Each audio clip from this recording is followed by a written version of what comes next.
안녕하세요, 친구. 현대 기술도 정지 상태에 이르렀습니다. 단순한 디자인, 후면의 탄성빔이 있음에도 불구하고 자동차는 꽤 잘 작동합니다. 이는 현대적인 재료와 생산 방식 덕분입니다. 셰시 수명이 크게 향상되었습니다.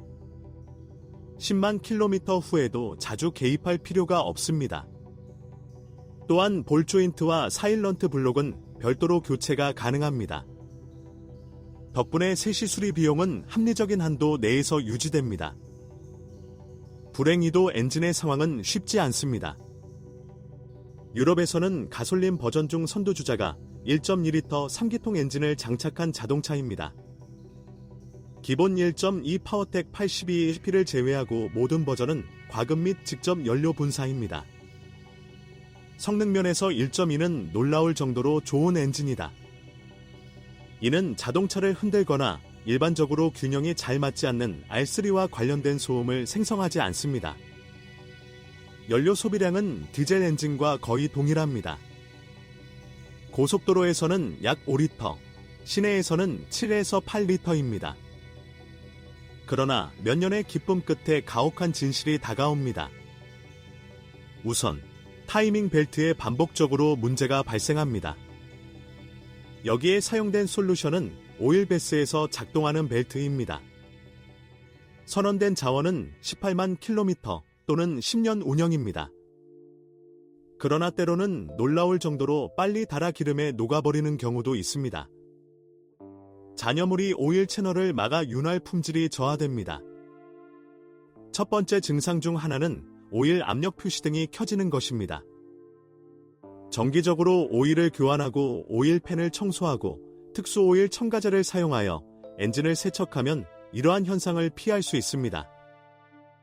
나이가 들면 피스톤 등이 마모되고 오일 소비가 증가하기 시작합니다.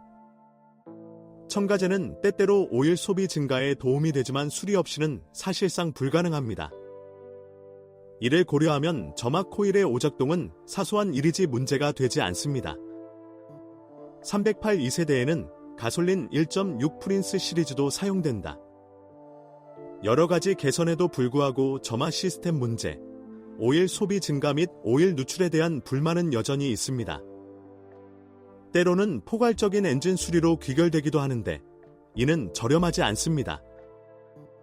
여기에 타이밍 체인 드라이브의 조기 마모가 추가되어야 합니다. 그리고 크랭크 케이스 환기 시스템의 오작동으로 인해 오일이 누출되고 오일이 연소실로 유입됩니다. 누출이 발생하는 또 다른 장소는 밸브 타이밍 제어 솔레노이드 밸브입니다. 이러한 배경에서 마일리지가 20만 킬로미터를 초과하지 않고 오일이 1만 킬로미터마다 한 번 이상 교체되지 않는 한 디젤 버전은 수익성이 높은 구매가 될 것입니다. 1.6HD는 때때로 과열 문제가 있습니다. 컴퓨터에 오류 P0459가 표시됩니다. 오작동은 일반적으로 매우 간단하게 해결할 수 있습니다. 팬 모터 하우징에 여러 개의 구멍을 뚫어야 합니다. 2.0HD에서도 비슷한 문제가 발생합니다. 부착물과 보조 장비를 교체하는 데 비용이 많이 듭니다. 그러나 최대 20만 킬로미터까지는 일반적으로 문제가 없습니다. 밀입자 필터, 소위 습식 유형을 청소하는 데 도움이 되는 첨가제를 추가해야 할 필요성을 언급할 가치가 있습니다.